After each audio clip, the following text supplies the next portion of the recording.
In an ideal world, employees would always be happy in their work.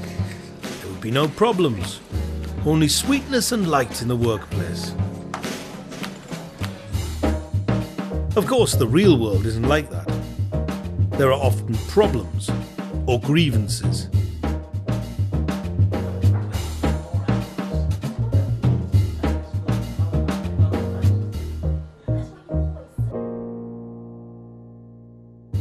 A grievance is a concern, problem or complaint that an employee wishes to raise with his or her employer.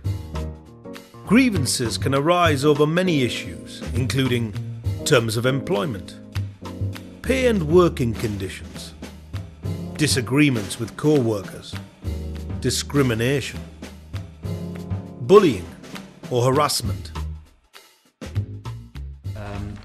Grievances that are not sorted out can be expensive for the employer. They can lead to employees leaving, possibly even taking the organisation to an employment tribunal claiming constructive dismissal.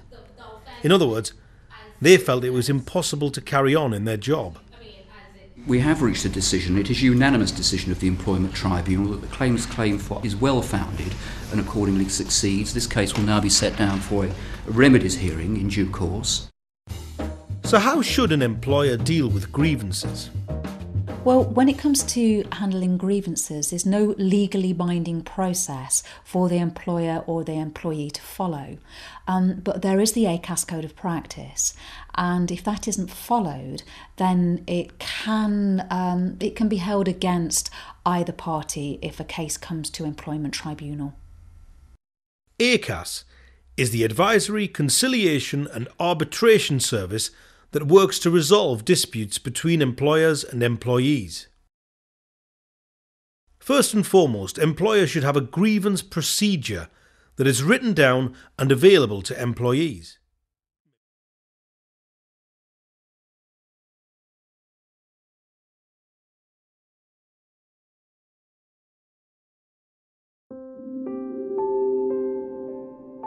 She had made these decisions about me, that I was a problem, that I was untrustworthy, and had built a whole story around me.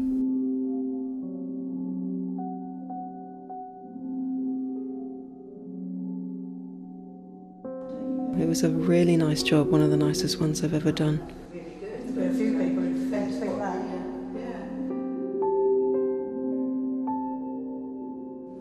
I really cannot believe that you've done this.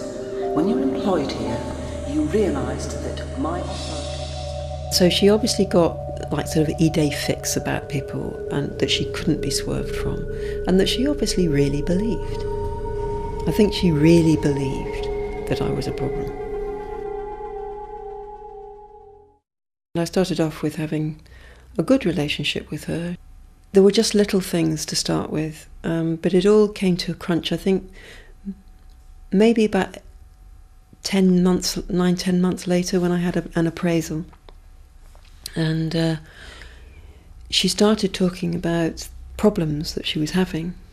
And she said she'd never had this problem with anybody else before. And this was complete news to me, because I didn't realise that she had a problem with me. She started to report things that other people had reported to her. So then that was all very uncomfortable, because I realised that people were talking behind my back. And I asked her for specific examples, and I remember she gave me 3 specific examples. And all of them turned out to be completely inaccurate. Her main problem was, I think she was a very insecure woman. She'd actually, interestingly, talked to me about feeling insecure in her job, and she'd said to me on one occasion that she felt she didn't have the skills for it. So I knew that. I think particularly women who get to the top of organisations, they often have to be tougher than the men, and they may even be worse.